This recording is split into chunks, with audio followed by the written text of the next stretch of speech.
एक गंधर्व जिसकी सिर्फ एक गलती ने उसे 64 योजन ऊंचा भयानक राक्षस बना दिया और उसकी पत्नी अपने उसी राक्षस पति के साथ जंगल जंगल भटकती रही। क्या सिर्फ एक व्रत इतना बड़ा श्राप भी मिटा सकता है? जानिए कामदा एकादशी की चमत्कारी कथा।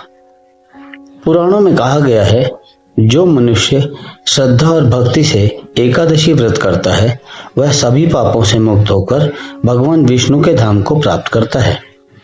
और ऐसी ही एक पवित्र एकादशी है चैत्र शुक्ल पक्ष की कामदा एकादशी। महाभारत काल में राजा युधिष्ठिर ने भगवान श्री कृष्ण से पूछा, हे प्रभु, इस एकादशी का नाम और महात्म्य क्या है? भगवान मुस्कुराए और बोले, हे राजन, ध्यान से सुनो, यह कथा सभी पापों को नष्ट करने वाली है।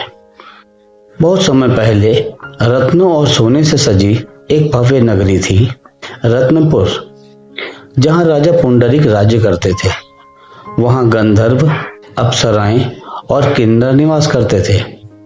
उसी नगरी में रहता था एक गंधर्व ललित और उसकी पत्नी थी ललिता। दोनों का प्रेम इतना गहरा था कि वे एक पल को भी एक दूसरे के बिना नहीं रह सकते थे। एक दिन राजा के दरबार में नृत्य और संगीत का भव्य आयोजन हुआ। ललित गा रहा था, लेकिन उसका मन अपनी पत्नी के स्मरण में डूबा हुआ था और तभी उससे स्वर और ताल में गलती हो गई।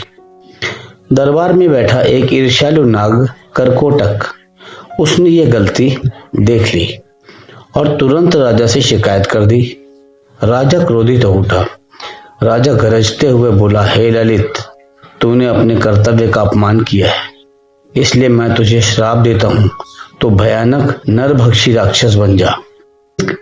और उसी क्षण ललित का शरीर विकराल हो गया। उसकी भुजाएं कई योजन लंबी, मुख एक विशाल गुफा के जैसा, आंखें अग्नि की तरह जलने लगी। वह एक भयानक राक्षस बन गया। यह देखकर उसकी पत्नी ललिता दुख से टूट गई, लेकिन उसने अपने पति का साथ नहीं छोड़ा।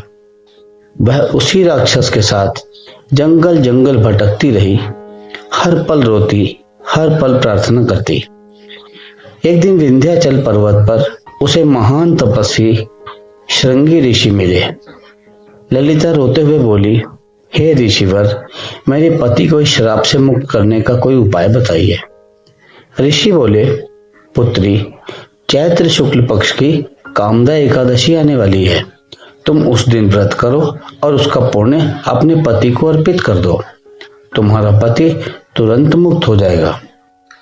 ललिता ने पूरी श्रद्धा के साथ व्रत किया, रात भर भगवान का नाम जप किया और द्वादशी के दिन उसने कहा, हे प्रभु, इस व्रत का समस्त पुण्य मैं अपने पति को अर्पित करती हूँ।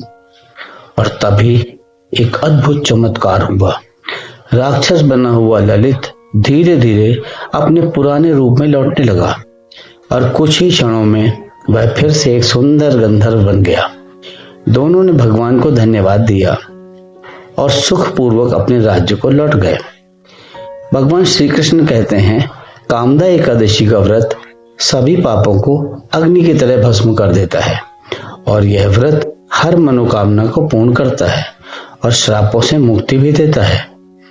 इसलिए यदि आप भी अपने जीवन के कष्ट दूर करना चाहते हैं तो इस कामदा एकादशी का व्रत अवश्य करें। जय श्री हरि।